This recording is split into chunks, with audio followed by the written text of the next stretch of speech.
Como ustedes saben, hemos estado hablando acerca de la elección, una doctrina que tiene muchos detalles que hay que repasar, que hay que ver, que hay que estar pensando y ¿por qué no cavilando en cierto sentido en saber lo que es? Porque hay muchos pequeños detalles. ¿Se acuerdan ustedes que estamos viendo algunos conceptos y en particular, pues, se acuerdan que vimos cómo sabemos si alguien es escogido, ¿no? Bueno, pues estábamos pensando precisamente en eso y por supuesto con una palabra lo decimos. ¿Por qué? Porque una persona escogida obedece a la palabra de Dios. Una persona escogida busca la santidad. Una persona escogida es una persona que es guiada por el Espíritu Santo, como lo que hoy vamos a ver en la predicación. Una persona escogida es una persona que se preocupa por lo que dice el Señor de él, por buscar su santidad, por buscar su voluntad. Y eso es lo más importante, ¿no? Obedece. Alguien que ha sido escogido para la salvación, a quien Dios ya ha llamado para tener vida nueva, es alguien que está obedeciendo y se está esforzando realmente en hacerlo, porque a veces es tan difícil la obediencia, ¿no es cierto?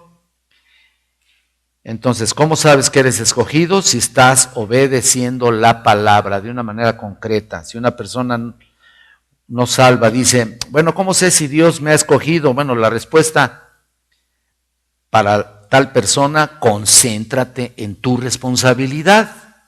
Esa es la parte importante de la elección, concentrarte en tu responsabilidad. Dios te llama a que vengas al arrepentimiento y fe y desarrolles en ti una vida cristiana fructífera, una vida cristiana que dé frutos dignos de arrepentimiento. Dios no te llama a querer investigar si eres elegido o no eres elegido, porque Dios te hace responsable.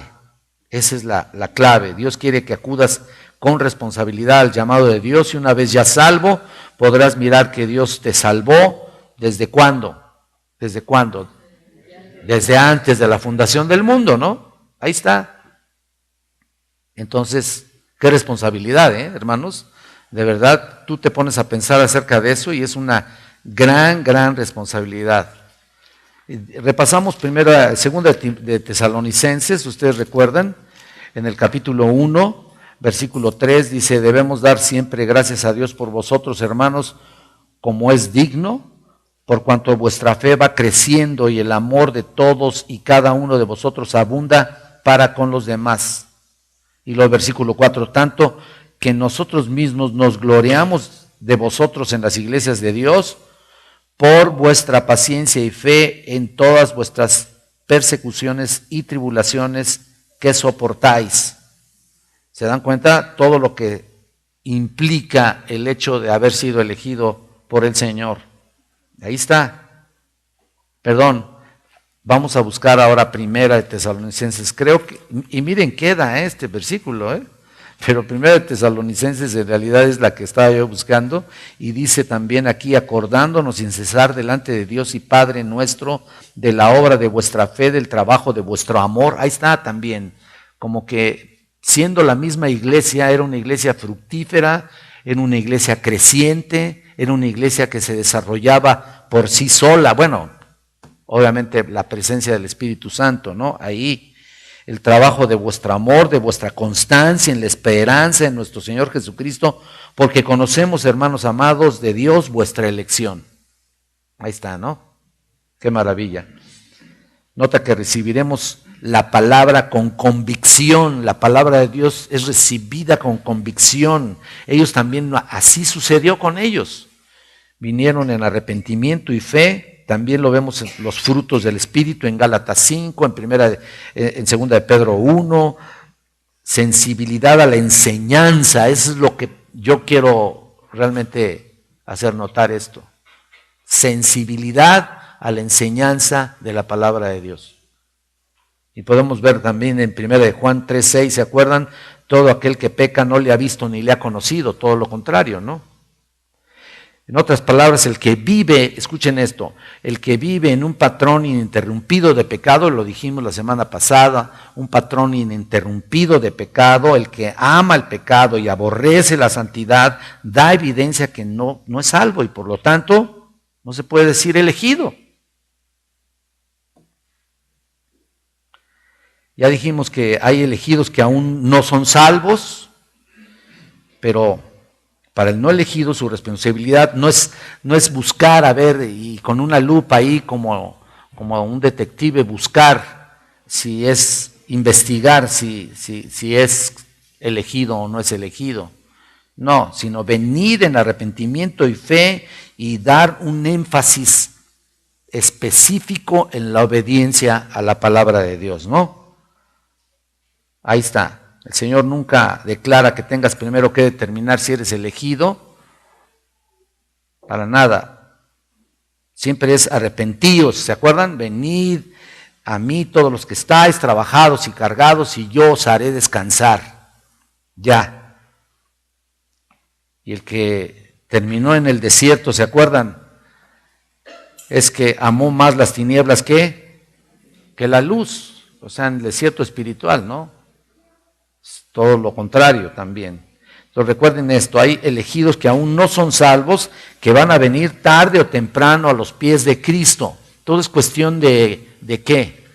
Pues de esperar, porque si ya le has compartido, es como cuando tenemos todavía hijos impíos, ¿no? Hijos inconversos, que hay un montón. Hay un montón de muchachos que todavía no tienen a Cristo en su vida, ¿no? Y tú oras y oras constantemente y le predicas el evangelio y estás constantemente ahí, ¿no? ¿Y qué pasa? Pues ¿sabes qué? Yo te recomiendo que ya no les digas nada, en serio. Ya mejor ponte a orar, ya no les digas nada. Ponte a orar y creo que Dios en su soberanía va a hacer la obra tarde o temprano. Si ellos son elegidos, Dios los va a llamar en un momento dado en arrepentimiento y fe, en un quebrantamiento verdaderamente espiritual, que clamen por perdón y vida nueva. De otra manera, estarles insistiendo duro y dale, que vengan a Cristo, que vengan a los pies del Señor, o sencillamente que vengan a la iglesia, no es muy sabio después de un determinado tiempo, ¿eh? Ya no puedes hacer mucho al respecto. Entonces, recuerda que la doctrina de la elección, como se presenta en la Escritura, no debe ser vista como algo que está lejos, ¿no? A lo lejos, sobre el horizonte, que nos está acechando, o que nos está acechando como si fuera un hacha, ¿no?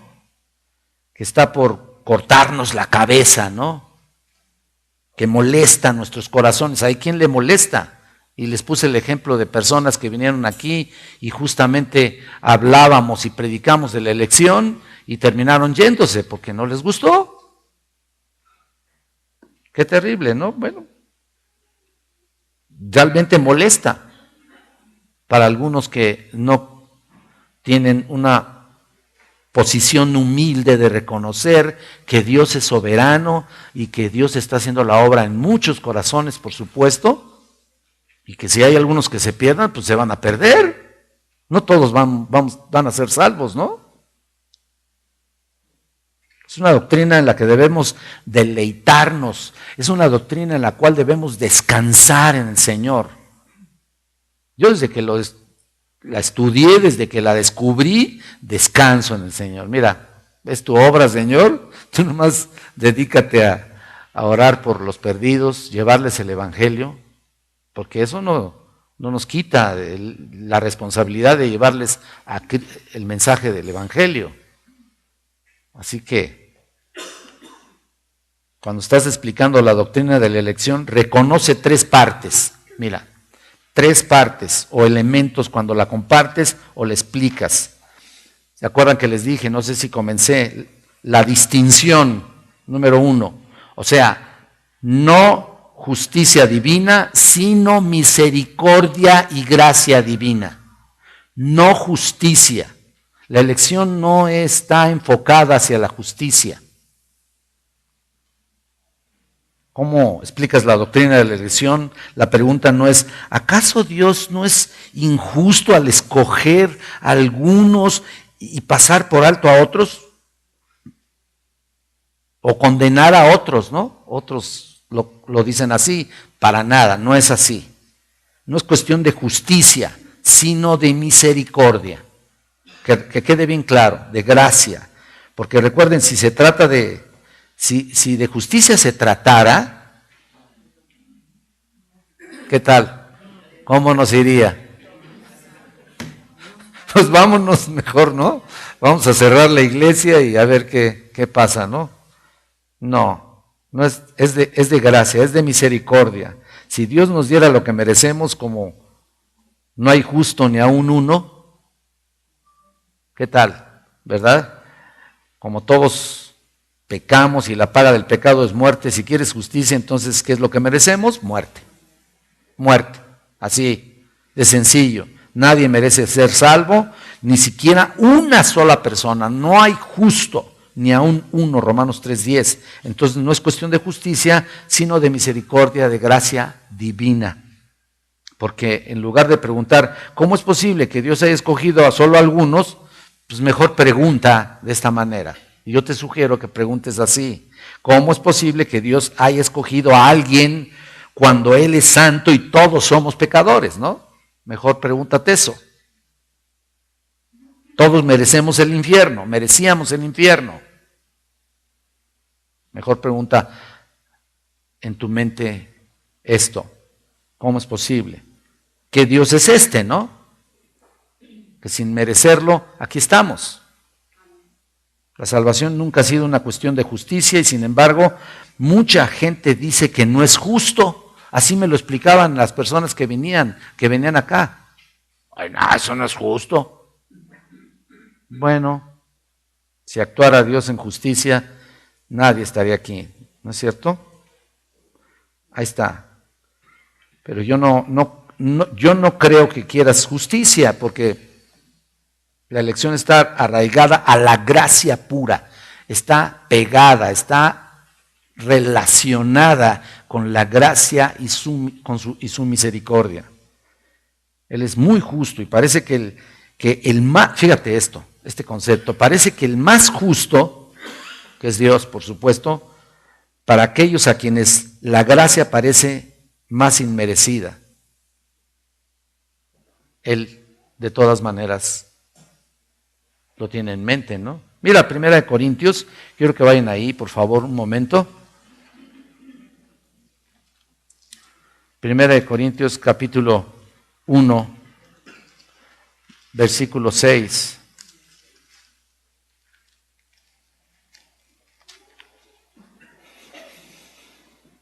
Perdón, el versículo 26. Dice, pues mirad, hermanos, vuestra vocación, que no sois muchos sabios según la carne, ni muchos poderosos, ni muchos nobles, sino que lo necio del mundo escogió Dios para avergonzar a los sabios, y lo débil del mundo escogió Dios para avergonzar a lo fuerte, y lo vil del mundo y lo menospreciado escogió Dios, y lo que no es, para deshacer lo que es, a fin de que nadie se jacte en su presencia. Mira, cuando Dios hace su elección es porque Él es misericordioso y tendrá misericordia de quien tiene misericordia, ¿no? Ahí está, la gracia se inclina hacia el más indigno, ese es el punto. La gracia se inclina hacia el más indigno de todos para que nadie pueda presumir o decir que por Él. Mira el versículo 30. Mas por Él estáis vosotros en Cristo Jesús. Ahí está. Toda la Biblia está repleta de la presencia de la elección, la Biblia. Si estás en Cristo Jesús es por obra de Dios y punto, no por obra de nadie. El cual nos ha sido hecho por Dios sabiduría. ¿Lo estás viendo? Justificación, santificación y redención para que, como está escrito, el que se gloríe, gloríese en el Señor. Cuando vemos a la gente que cree el mensaje del Nuevo Testamento, son por lo general los pobres, los indignos. Mira, los marginados, los que no son nobles, los débiles, las rameras, las prostitutas, los recaudadores de impuestos. Esos son los indignos. Y eso éramos nosotros, por supuesto. Y Dios pasa por el poderoso y noble, pasa por alto en este sentido lo que pudiéramos llegar a ser o lo que pudiéramos llegar a haber cometido en nuestra vida pasada. Y en este sentido, Dios no escoge hay de todo, por supuesto, y lo estoy diciendo en comparación, pero habrán muchos nobles y religiosos y educados. Y mira, realmente Dios escoge a lo indigno. La salvación no es un asunto de justicia, es una cuestión de pura gracia y misericordia. Y Dios te ha elegido por gracia a aquellos a los que no lo merecíamos. No lo merecíamos. Ahí está. Fíjense ustedes, aunque ya lo hemos dicho, Dios escogió a Israel. Para comenzar, Dios escogió a Israel. De todos los pueblos del mundo, Dios escogió a un pueblo insignificante como Israel. También Dios escogió a Abraham, lo sacó de Ur de los Caldeos, ustedes se han de recordar, y lo hizo padre de una gran nación. Es por eso que Israel es llamado en el Salmo 105 sus escogidos. ¿Se acuerdan? Salmo 105, 43, por si lo quieres apuntar. Yo nada más te digo algunos salmos. Salmo 105, versículo 43. Sus escogidos. Así llama el Señor a Israel. Y luego en el Salmo 135, 4 dice, porque el Señor ha escogido a Jacob para sí mismo. Deuteronomio 7, 6 y 14, 2 dice, Jehová tu Dios te ha escogido para hacerle un pueblo especial. Fíjate lo que dice, Fíjate el propósito, ¿no? Un pueblo especial, más que todos los pueblos que están sobre la tierra. Y a mí me gustaría que fuéramos para allá. En Deuteronomio, capítulo 7. Vean en el versículo 7.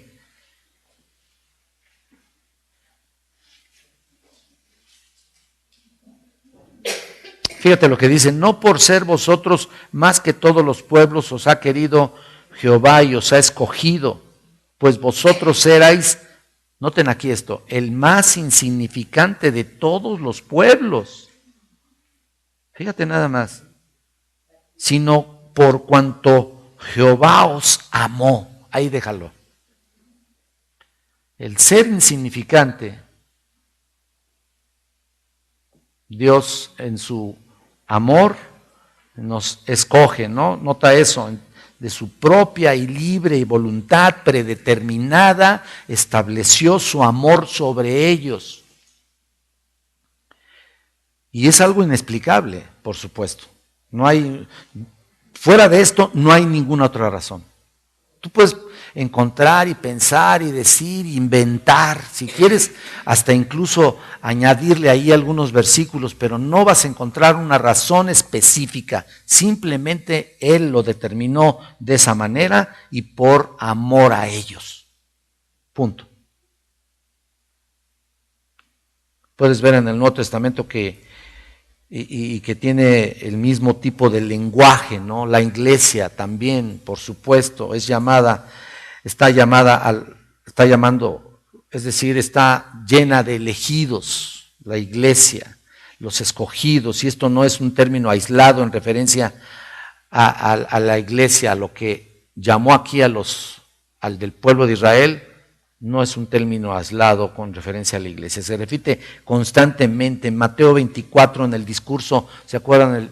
En ese pasaje donde el Señor habla de la segunda venida, de su segunda venida, en el versículo 22, Él dice, y si aquellos días no fuesen acortados, nadie sería salvo.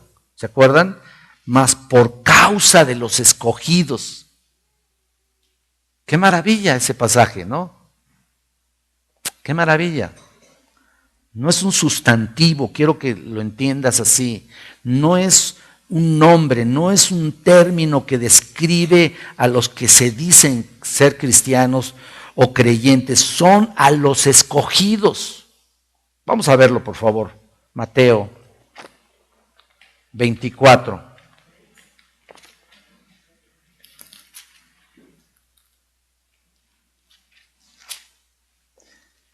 Y ahí está, Mateo, vimos el 22, mire el 24. Porque se levantarán falsos cristos y falsos profetas y harán grandes señales y prodigios de tal manera que engañarán, si es posible, aún a los escogidos. O sea, ¿qué va a suceder? Van a tratar de meterse, van a tratar de engañarte, van a tratar de tumbarte, van a tratar de tropezarte, van a tratar de hacer algo con tal de que tú te desvíes. Te desvíes cuando menos, porque si eres escogido, mira, no vas a apostatar. Y eso sí te lo garantizo. Si eres escogido, si eres un hijo de Dios verdadero, tú nunca vas a apostatar. Los apóstatas no son creyentes reales, verdaderos. Es otra doctrina, pero solamente aquí lo digo porque finalmente algún día la vamos a tener que estudiar también, ¿no? La cuestión de la apostasía, que tengo muchas ganas de darles el estudio de Judas aquí, pero bueno, ya se llegará su momento. ¿Se dan cuenta? Entonces, no se les llama creyentes aquí, de tal manera que aún engañarán, o sea, si fuera posible, aún no dice a los creyentes ni a los cristianos, a los escogidos. No es así. Miren lo que dice el versículo 31, aquí mismo. Y enviará a sus ángeles con gran voz de trompeta y juntarán a sus escogidos de los cuatro vientos desde un extremo del cielo hasta el otro. ¿Lo estás viendo? Ahí está la designación del pueblo de Dios. Ahí está. El Señor llegará un momento en que llame a ellos, a sus elegidos, escogidos, como les llames, y podremos estar finalmente en su presencia. Vean Lucas, un poquito para adelante. Vean Lucas en el capítulo 18, por favor. Ven el versículo 6 y 7. Y dijo el Señor: oíd lo que dijo el juez injusto. ¿Y acaso Dios no hará justicia a sus escogidos que claman a Él día y noche? ¿Se tardará en responderles? Precioso pasaje, ¿no? Para alentarnos un poco, para animarnos un poco. Ahí está. ¿Se va a tardar el Señor en responder? No. Ahí está. Qué maravilla. Una vez más, los creyentes están llamados a su presencia algún día, y por supuesto su clamor y sus oraciones, nuestras oraciones llegan a Él, por supuesto, de una manera directa. Vamos a ver Romanos 8. Vamos a citar de nuevo este pasaje tan precioso. Por cierto, estábamos ahí todavía pendientes en continuar con esta preciosa epístola. Versículo 33. Mira lo que dice aquí. ¿Quién acusará a los escogidos de Dios? Dios es el que justifica. Nota ahí que no habrá ninguna acusación contra ninguno de nosotros. Así que podemos estar tranquilos con respecto a eso. Cuando la iglesia entiende lo que somos delante de Dios, entiende también, quiero enfocarme a esto en este punto, entendemos también nuestra responsabilidad. Bueno, no solamente en el plano de aquellos que todavía no reciben al Señor y finalmente un día el Señor los llamará. El Señor llama como te llamó a ti, al arrepentimiento, ¿verdad? A que vengas a Cristo y que encuentres una nueva vida. También Dios le da a cada ser humano una responsabilidad por hacer. Aquel que lo rechaza, en cierto sentido, también es su propia responsabilidad. Que quede bien claro eso. Miren, realmente entendamos esto. Si es justicia divina, si no es justicia divina, sino que es misericordia y gracia, ahí se resuelve todo. Ahí está todo. Todo está relacionado con eso. Hay un segundo elemento que quiero que estudiemos esta mañana. Tenemos que reconocer que hay una tensión aquí. Este es un término teológico que usamos cuando estamos dando la clase hay tensiones, y esto se refiere específicamente a dos aspectos que están tensos ahí, que están jalando pero que caminan paralelamente. Por ejemplo, soberanía divina y responsabilidad humana. Esa es la primera tensión que yo les comparto, ¿no? Obviamente, también la primera fue tensión, no justicia divina, sino misericordia. Ahí está el punto, tenso. Sí hay justicia, por supuesto que sí, si no, no fuéramos nosotros salvos. Pero esta segunda parte es soberanía divina y responsabilidad humana. Desde el punto de vista humano, en la mente infinita, perfecta de Dios, cuyos caminos no son nuestros caminos, dice Isaías 55. En otras palabras, la mente de Dios es infinita, la nuestra es finita. Delicada es, la de Él es perfecta, la nuestra es imperfecta, la nuestra es limitada, afectada por el pecado prácticamente. ¿No es cierto? Ahí está afectada por el pecado. Entonces, desde nuestro punto de vista humano, caído, esta es una tensión y tenemos que aprender a vivir con esa tensión, con esos dos puntos que caminan paralelamente, porque si tratas de resolverlo, o si tratas de dejar uno solo, entonces caerás en una posición no bíblica, en una creencia realmente errónea. No se trata de eso. Muchos han tratado de hacer esto. Si enfatizas, por ejemplo, la soberanía divina, afectas la responsabilidad humana, ¿te das cuenta? Y ves al hombre como si fuera un robot, ¿no? No es así. Habrá quien lo piense, pero no es así. Si enfatizas la responsabilidad humana y terminas afectando la soberanía divina, entonces terminas como con pequeños dioses, ¿no? De los extremos. Ni una ni otra. O sea, es decir, las dos están implícitamente ligados, relacionados. Terminas tomando atributos de Dios, imagínate, y asignándole al ser humano entonces aspectos que nunca están ahí, como deidades, ¿no? Para nada. Entonces tenemos que entender esto es lo que dice la Biblia, no vas más allá de eso, me someto y aunque hay una tensión ahí, los únicos que son salvos son los que Dios escoge. Tenemos que entender eso, obviamente es difícil comprenderlo, a veces es inexplicable y los que van al infierno son los que rechazan el Evangelio. Y más adelante voy a explicar que no son los que Dios escoge para condenación, eso no es cierto tampoco. Aunque no entendamos muchas cosas, hay muchas tensiones en la palabra de Dios para nuestra mente finita. Por ejemplo, mira, la Trinidad, ¿a poco la entendemos muy bien? Por favor, para nada. ¿Cuántos dioses hay? Uno, correcto. ¿Cuántas personas? 3, correcto. ¿Cómo es eso posible? ¿Encuentras algo lógico en tu mente para decirlo aquí muy fácilmente? Para nada, no puedes hacerlo. Otra, ¿quién escribió la Biblia?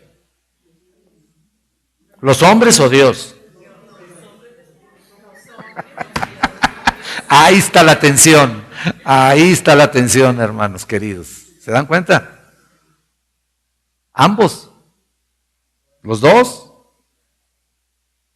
¿No es cierto? Dios utilizó a los hombres, por supuesto, y exhaló su palabra, exhaló, iluminó o inspiró, eso es lo que quiere decir la palabra inspiró, exhaló su palabra y los santos hombres de Dios hablaron siendo inspirados por el Espíritu Santo.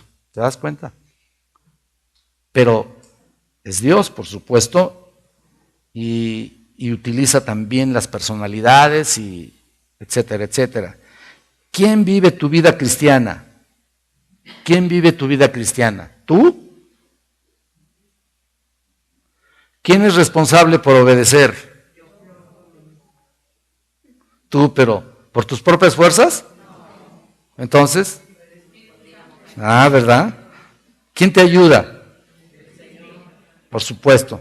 ¿O tú? Pero Dios te da la responsabilidad, ¿no es cierto?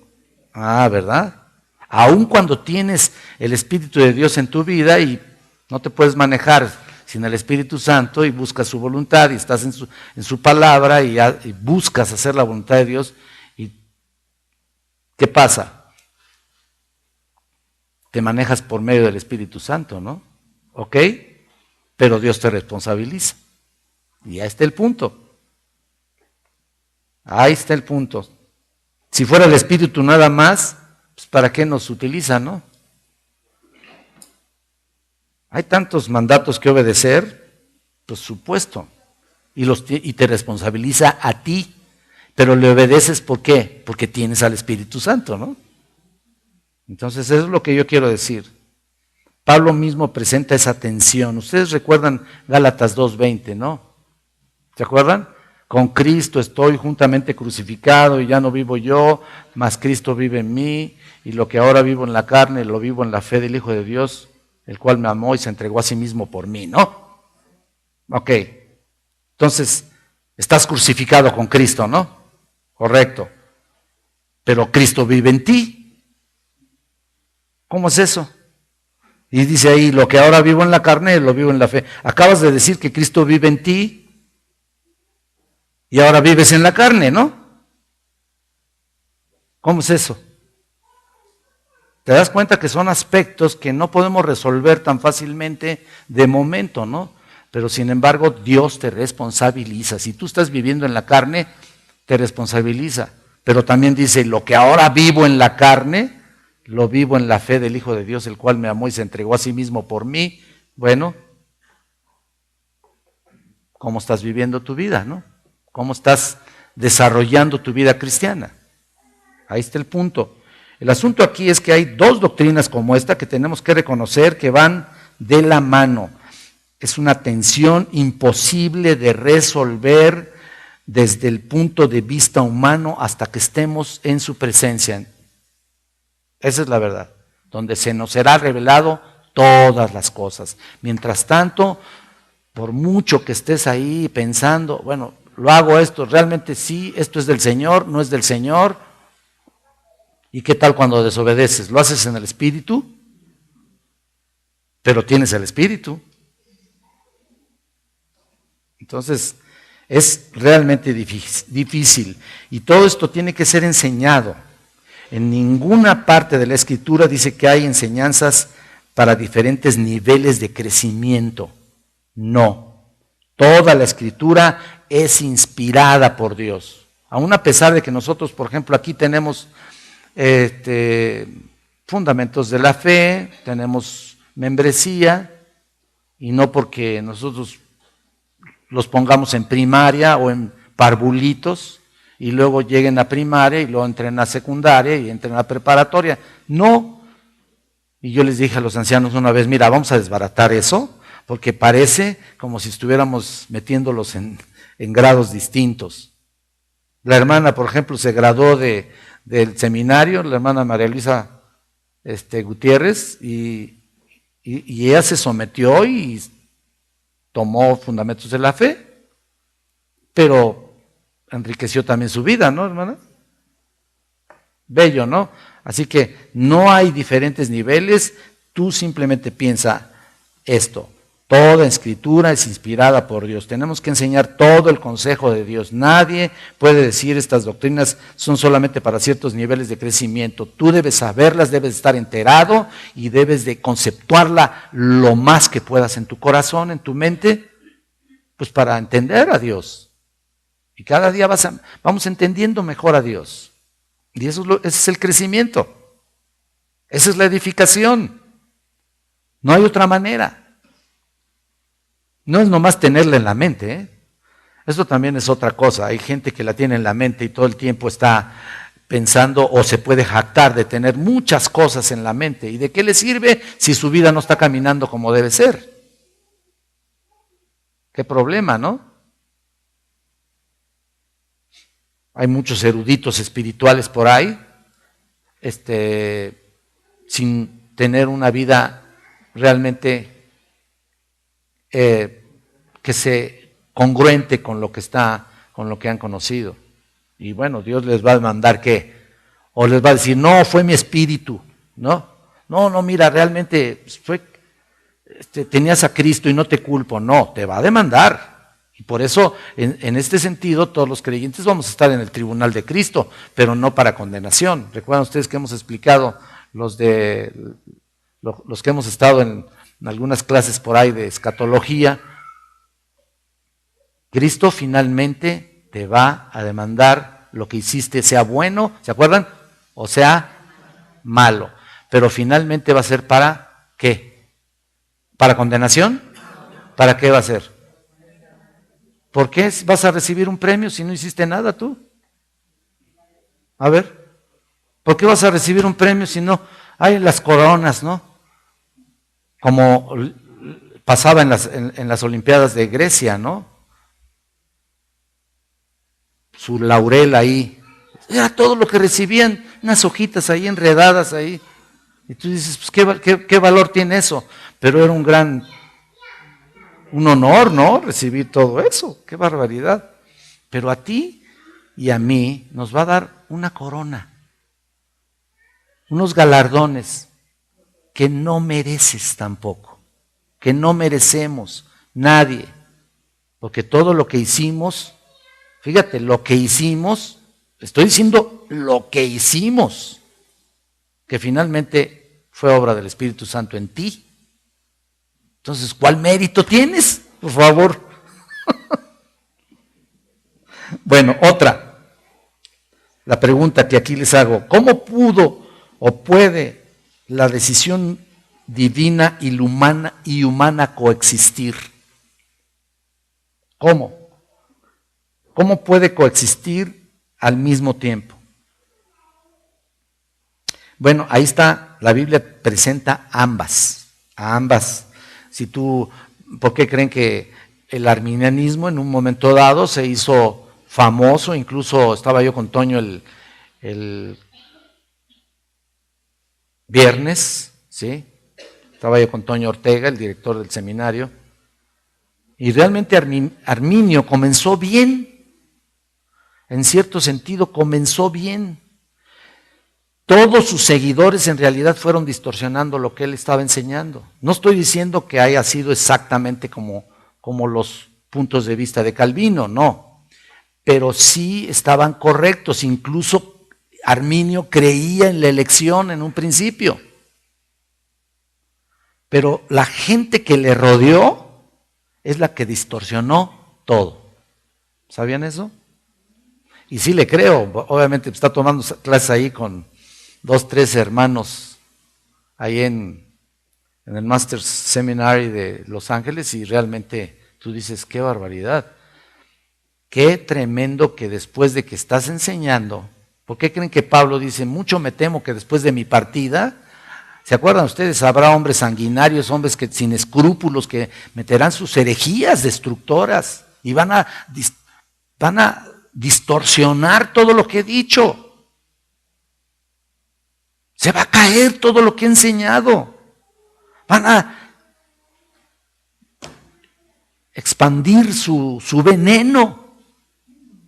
Qué tremendo temor, de veras, hermanos. Qué tremendo temor. Pues así estuvo también con Arminio. Entonces, hay dos aspectos muy claros en la Escritura: la decisión humana y también la decisión divina. Es decir, Dios obrando y también en cierto sentido el hombre. Una cosa es reflexionar, escucha, una cosa es analizar, es parte del estudio bíblico, tenemos que usar nuestra mente, pero tenemos que mantenernos dentro de lo que la Biblia enseña, ni ir más allá de los límites que presenta la Biblia, y luego entramos a especulaciones que la Biblia no toca, no menciona. Y francamente podemos terminar con una interpretación realmente con algo que no es lo que Dios está diciendo en la Escritura. Y ese es el grave peligro. Ahora hay varias cosas aquí y le hemos llamado en nuestra clase amenazas. Hay varias amenazas. Fíjense, amenazas percibidas de esta doctrina. Algunos ven esta preciosa doctrina como algo amenazante. Les voy a dar varias. Número 1, la primera amenaza. Escuchen. La elección no debe de quitar la libertad humana y la oportunidad. Es una amenaza que se presenta. La elección no debe quitar la libertad humana y la oportunidad. Bueno, si Dios escoge a algunos desde antes de la fundación del mundo, ¿acaso esto no invalida la responsabilidad humana de arrepentirse y creer? Son preguntas nada más y son amenazas. ¿Cómo respondemos a esto? ¿Debemos hacer a los hombres responsables por el rechazo y por su incredulidad? Sí. Por eso, porque eso es lo que la Biblia enseña. Noten la afirmación aquí en Juan 8, por favor. En Juan 8, regresamos a Juan, en el versículo 44. Vosotros sois de vuestro padre el diablo, les estaba diciendo. Qué tremendo, ¿no? Y los deseos de vuestro padre queréis hacer. Wow, noten la afirmación, queréis hacer. O sea, ahí no está señalando básicamente lo que el Espíritu Santo les estaba mostrando a ellos. Obviamente no es así. Dios no quiere que ninguno se pierda, ¿no? Y que todos procedan al arrepentimiento, ¿no? Pero vean lo que dice ahí. Queréis hacer, ustedes son responsables, les está diciendo, tú eres el que lo estás haciendo. Vean Mateo 23, por favor, ahí un poquito antes de donde estuvimos. En el versículo 37, mira, no, Jerusalén, Jerusalén, que matas a los profetas y apedreas a los que te son enviados. ¿Cuántas veces quise juntar a tus hijos como la gallina junta sus polluelos debajo de las alas? Y dice, y no quisiste. No quisiste. ¿Qué significa eso? Lo responsabilizó a ellos. Ahí está la respuesta. En Romanos 1, ¿se acuerdan ustedes que estuvimos hablando alguna vez en el versículo 20? No tienen excusa. ¿Se acuerdan ustedes? Ahí está el punto. Dios está responsabilizando al ser humano. No va a haber un solo ser humano que haya muerto en sus delitos y pecados, que esté delante del juicio del gran trono blanco allá en Apocalipsis 20, que se pueda poner de pie delante del Señor y le diga, es que tú no me escogiste. No va a haber ni uno solo, ni una mención al respecto. Fue tu culpa. Simple y sencillamente le va a decir el Señor. Aunque él se la rechace, aunque él le esté reprochando al Señor. No, fue tu culpa, a mí no me escogiste. Por eso estoy aquí. No tienen excusa. No tienen excusa. Esa es la primera amenaza que les estoy planteando. Entonces, ¿la elección quita la responsabilidad humana? No. de ninguna manera. Si te vas al infierno es por tu culpa. Que quede eso bien claro. Si rechazas y eres un incrédulo, eres tú el responsable. Hacer a Dios responsable por tu exclusión, definitivamente que no. Mira lo que dice Romanos 9:20. Y lo hemos dicho varias ocasiones. Mas antes, oh hombre, ¿quién eres tú para que alterques con Dios? Ya, ¿qué más, no? Qué tremendo. Prácticamente Pablo presenta al lector inculpándolo por la elección, o sea, por la elección. ¿Por qué Dios me hace responsable si tiene misericordia de quien tiene misericordia y a quien quiere endurece? Así responde Pablo.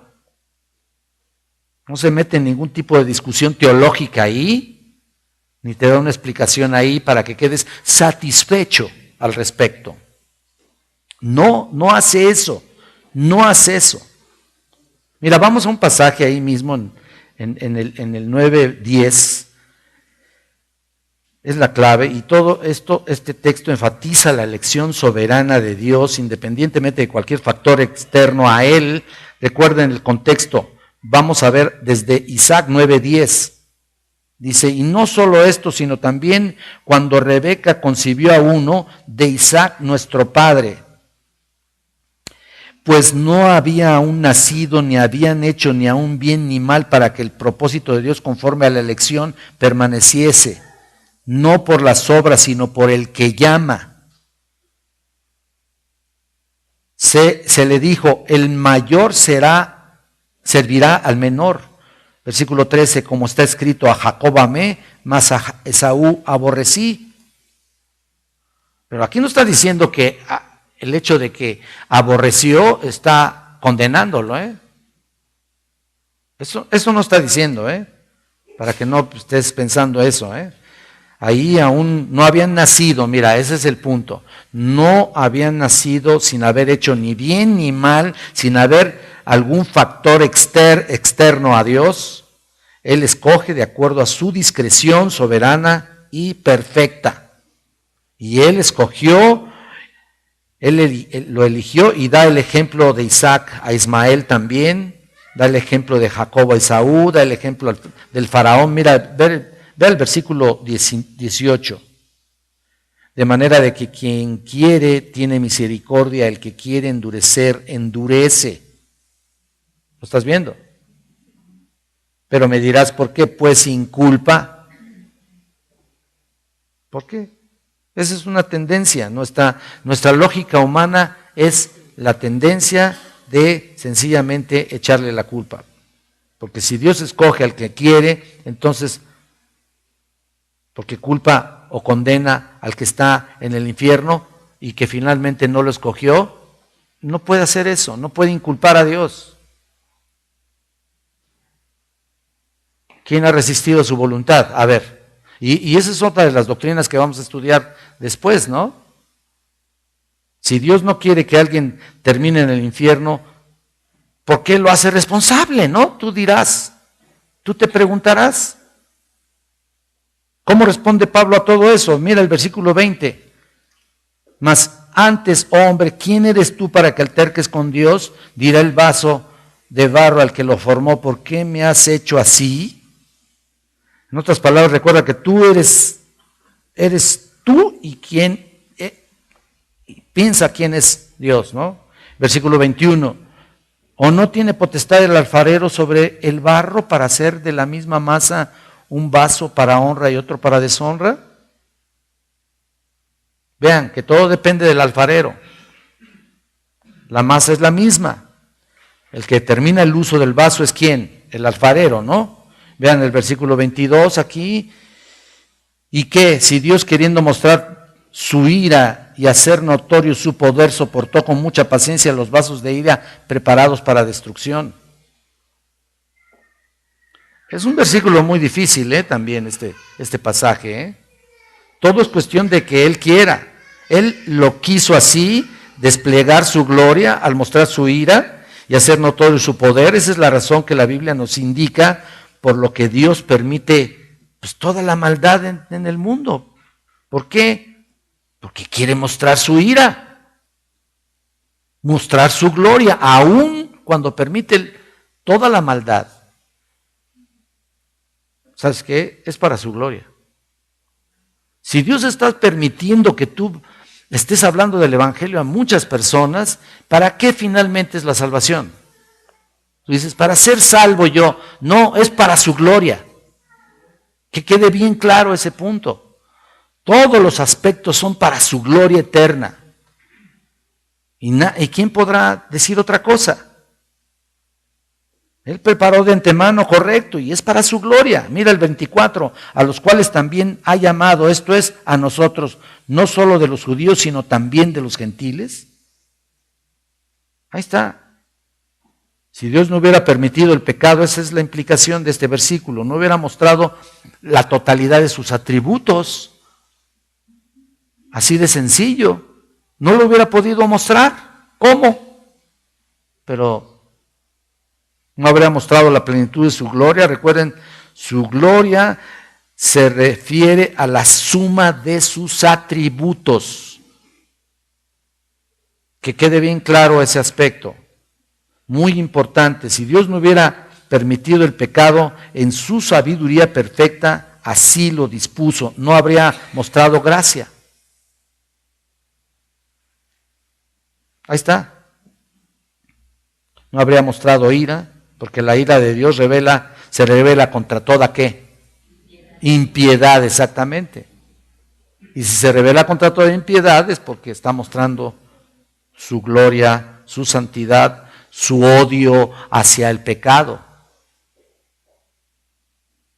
Ahí está. Dios no mostraría su gracia si no fuera así. Entonces, otra vez, cualquier cosa que nos acontezca, Él quiere mostrar su gloria en ti.